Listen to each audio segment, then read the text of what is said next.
to discuss strengthening their response to Russia's invasion of Ukraine. Just yesterday, Canada and Western allies agreed to impose restrictive measures on Russia's central bank and vowed to block some banks from SWIFT, a key network connecting financial institutions around the world. At the same time, countries are supplying more and more weapons to Ukraine. Foreign Affairs Minister Melanie Joly is here for more on Canada's response.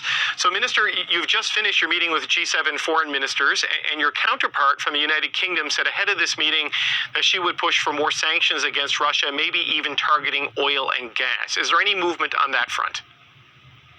So thank you, David. Obviously, we're extremely united as a G7.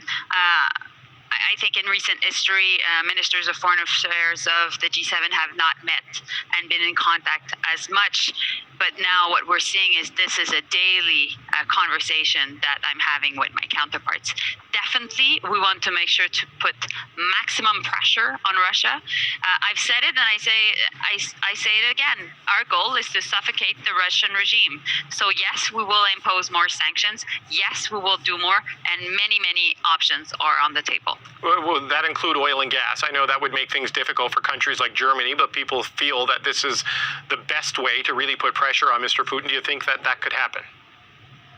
Well, what we've done since the beginning is that we've been extremely coordinated, and we've worked in lockstep with all our allies. You know, at the beginning of the week, people thought that Germany would never cancel Nord Stream 2. They did.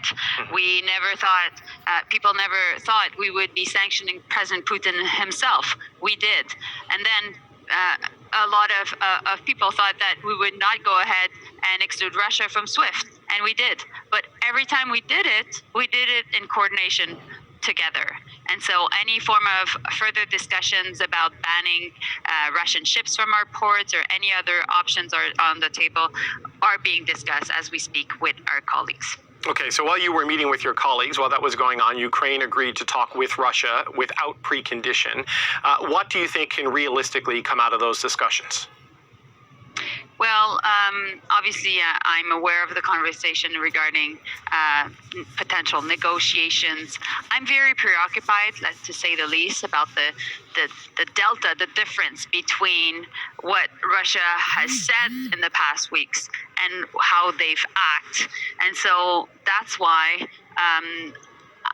we'll wait and see. I'm always in favor of diplomatic conversations. Minister of Foreign Affairs of Ukraine, Dmytro Kuleba, was just with us, the G7 foreign ministers. It was quite emotional. He was giving us the latest information regarding the front line and what is Ukraine's reality right now and positions. So we understand that the importance of diplomacy, but at the same time, Ukraine cannot negotiate with a gun on their head, to say the least. You mentioned that your goal was to suffocate the Russian regime with the economic sanctions and the banking restrictions that you put in place. While that's happening, we're also seeing NATO countries supply more and more weapons and arms to Ukraine, and we've seen Vladimir Putin respond by ordering nuclear deterrent phases to be put on high alert. There's some worry that he could escalate the violence and aggression of the attack and target civilians. Are you worried about what an increasingly cornered and pressured Vladimir Putin might do? Well, I'm very concerned with the rationality of President Putin. But I think that the question of even using nuclear weapons in this situation is unconscionable. It is unjustifiable. This madness has to stop, David. And we will continue to support Ukraine in terms of medical equipment and lethal equipment. The Deputy Prime Minister of Ukraine and I have been in close contact. She has sent me lists of equipment, which I relayed to my colleague Anita Annan. We are definitely looking at sending more